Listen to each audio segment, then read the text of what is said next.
Sugatan ng isang mag-asawa matapos sumalpok ang sinasakyan nilang motorsiklo sa isang garong sa Pangasinan. Makibalita tayo kay Michael Sison ng GMA Dagupan.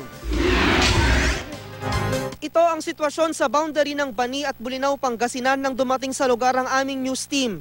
Nakasubsob sa kalsada at duguan ng mukha ng lalaking ito. Sugatan din ang kanyang misis na angkas niya sa motorsiklo. Nakasalpukan nila ang isang garong na minamaneho ni Leonardo Ragudos Jr. Lula ng kanyang mag-ina. Ayon kay Ragudos, bumwelta siya sa kalsada para kunin ang nahulog niyang sombrero nang masalpok sila ng motor.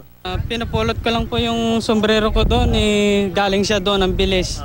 Nagtamo ang mag-asawang sakay ng motor ng mga sugat sa ulo. Walang helmet po yung nasa rider.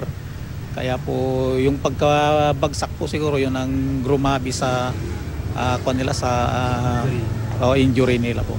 Inalalayan ng mag-asawa ng iba pang motorista hanggang sa dumating ang ambulansyang nagdala sa kanila sa ospital. Inoobserbahan pa sila sa ospital. Wala namang nasugatan sa mga sakay ng garong. Inaalam pa kung anong pananagutan ng driver ng garong sa nangyari. Michael Sison, Nagbabalita, Pilipinas.